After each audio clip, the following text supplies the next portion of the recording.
2011 Lab 4 by Nguyen.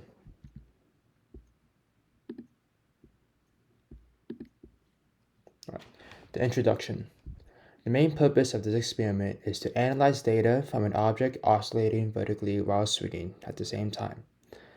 The main concepts in this experiment are Newton's second law, the energy principle, which is with kinetic and potential energy, and the gravitational and spring force.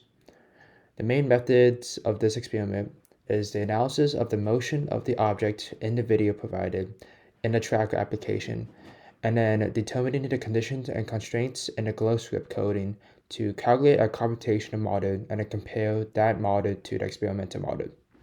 The result was that the computational model fits the experimental model very closely. Concepts.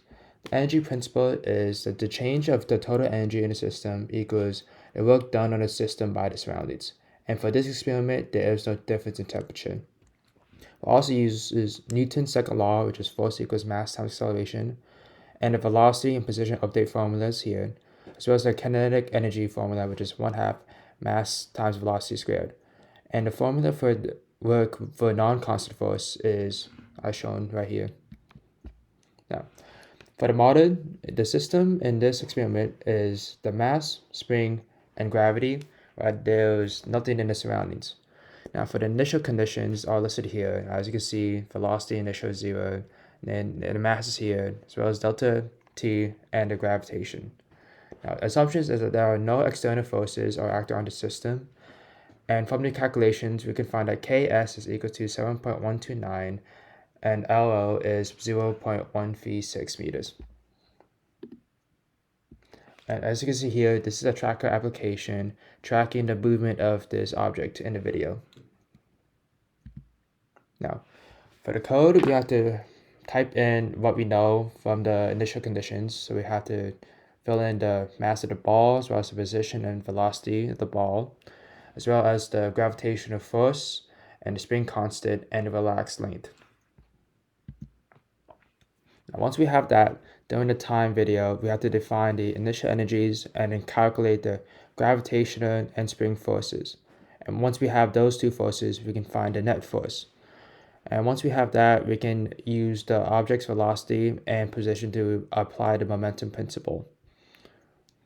And then once we have that, we can calculate the change in energy and we can plot those changes.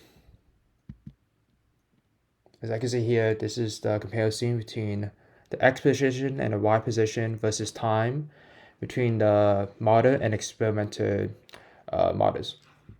As I can see here, they are very closely similar. Now, the main result is that the experimental and computational graphs are very similar and correlative with each other, although the y position deviates slightly between the computational and the experimental model. Now, the total energy in the system is 0.